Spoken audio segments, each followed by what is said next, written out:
morning. Here I am at Lake Parramatta, an oasis in the middle of suburbia and not far from a large city just a few kilometres that way, Sydney's second CBD in Parramatta. Here in Lake Parramatta there's the water and the creatures of the water, ducks and birds, trees, there's the sky and the clouds. There's all sorts of reptiles and other creatures in the bush, rock formations. It's a beautiful space. And here in this space, or Toongabbie Creek where I often go, there is a sense of wonder and joy and hope and life and a groundedness close to the earth and creatures. And it feels good and connected. Down there in the city, Parramatta, the second CBD of Sydney, has this large health precinct at Westmead. It has its legal precinct. It has the corporations and businesses. It has retail and entertainment. It has food and Eat Street and all sorts of other parts of the city. High-rise living, townhouses and cemeteries and places of worship. All sorts of things that make up a city. If you walk through Parramatta, you'll meet all sorts of people. Those who are dressed for power with their suits and that are the status and wealth and who show who they are. Others will be just ordinary people. There'll be those at the top who are strong and powerful in the world of commerce or business or law or medicine or politics. And then there's the ordinary workers, the populace, the people who come in every day and turn over the wheels of enterprise and economy. The people who do the mundane tasks, the day-to-day tasks, some who love their work and enjoy it, some who tolerate it, some who are okay with it. It pays the bills. For some, work is a means to an end of paying the bills and keep your head above water. For others, it's a means of higher achievement, getting more and more accumulation. And what I experience in the city is this culture, or a range of cultures that draw me in. It's about competition. It's about being someone. It's about accumulation of power or success or material wealth or status or career or whatever it is. It's about accumulating things, experiences, and being someone. There's a seduction, a temptation, an addictiveness to the life of the city and the culture that emerges. And every day as I watch the news or the streams in the feeds in my social media or wherever it is, I gain stories of people who are competing with each other, using violence of words or attitude or physical violence to get better, one up on another and to progress. Across our world, this culture of violence, of domination, of power over is prevalent, whether it be in the nation states or the dictators around the world who will do anything to be more powerful and in more control of everything, through to the gangs that fight in our streets, fighting over turf and income, crime. It's all there. Or the domestic violence that we're hearing so much of. Women and children in particular, living in situations where there is violence. Physical, sexual, emotional, psychological violence and murder. From people, their partners or ex-boyfriends or whoever they are, who are jealous and go into rages and want to control these people. If I can't have you, no one can. There are also the beautiful things in our cities. The places and the ways in which people care.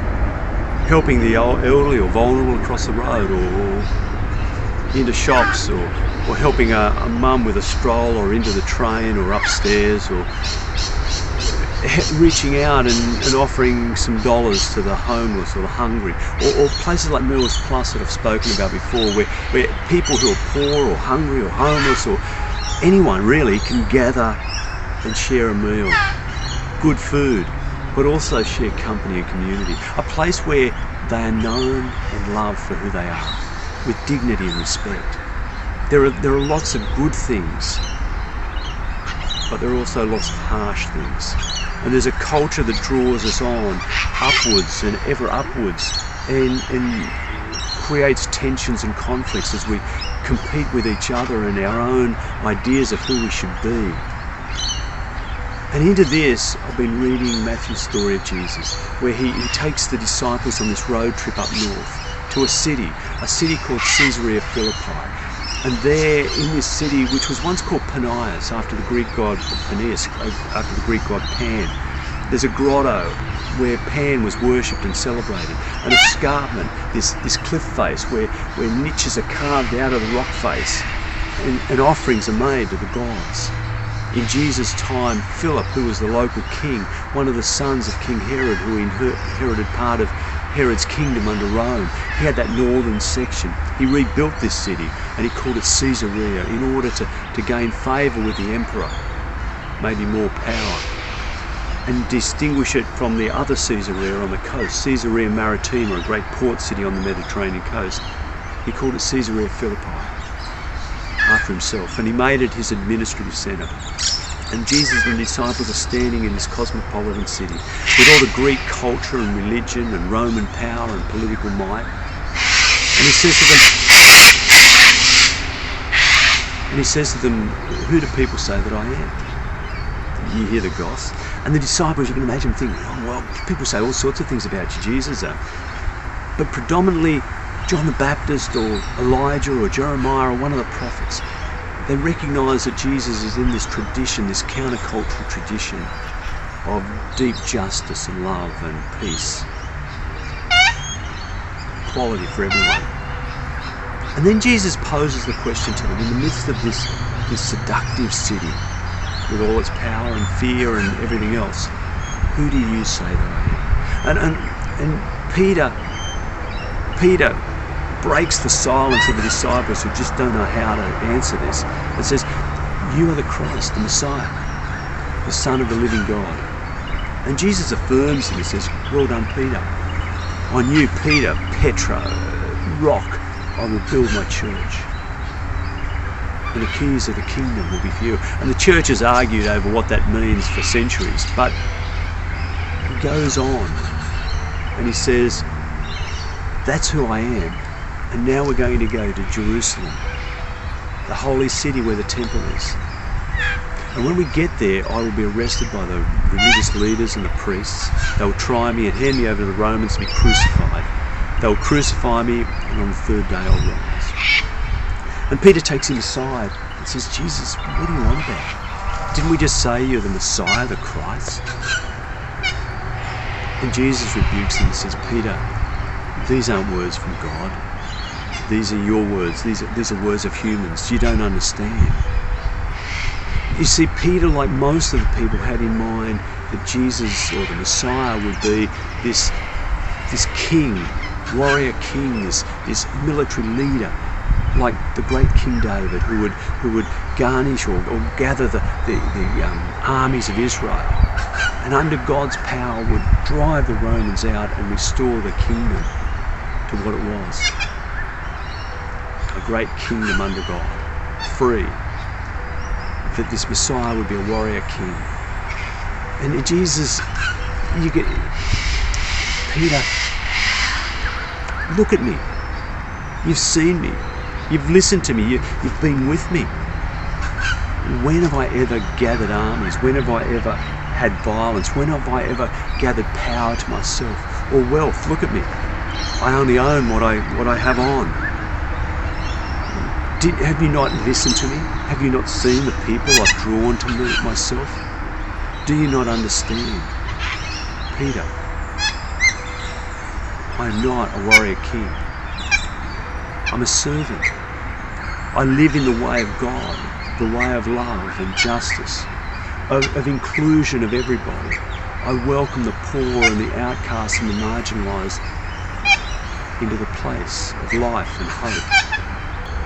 I welcome everyone. Mine is a different way. This way of God is a different way. Don't you get it? And I guess as they're standing in that city, Jesus gives them the option or the image of two different ways. This way of power and might, political domination, which uses violence and gathers wealth and exclusion, or the way of God, which is about inclusion and justice and love. Restorative justice, not retributive justice. Justice that restores relationship and brings people together and heals and reconciles, rather than punishes and vengeance and retaliation. A way that lifts the poor and the lowly up and brings the rich and the powerful down so that we're on an equal plane. A way that looks into my deepest being and knows who I am and loves me.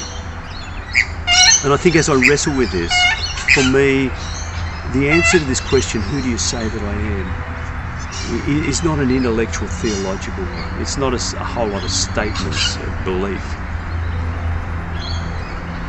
It's giving myself into a way. It's a choice of, do I want to grow into this way that's alternative and radical, countercultural even, or the way of seduction and addiction and temptation that keeps pushing me upwards and upwards, seeking more and more, but delivering less and less. And the more I get, the more I need and want, I'm never fully satisfied. Or the way of letting go of the control that I think I have, to follow in this way of Jesus. In another story this week, Paul, in a letter to the Roman church, says, don't be conformed to this world, but be transformed by the renewal of your minds, that you may prove what God's will is, that which is good and acceptable and perfect. And he goes on to talk about this body, that God's people, that God's vision is of a body, and everyone has its part in this body. And some parts we honour more and say are more complex and more necessary. But there's no part of the body we can't really do without. Each part has its function. And he says we're all part of that body, all important and valuable. So be transformed by the renewing of your minds. Allow your minds to get in touch with your being, with your spirit, your soul, your deep yearning, the deep person you are inside, your true self. Allow that to become real and public, and find your way into life in God. This is the way that Jesus invites me into, and he asks me that question, who do you say that I am? And will you live into that way? Will you follow? That's the invitation for all of us.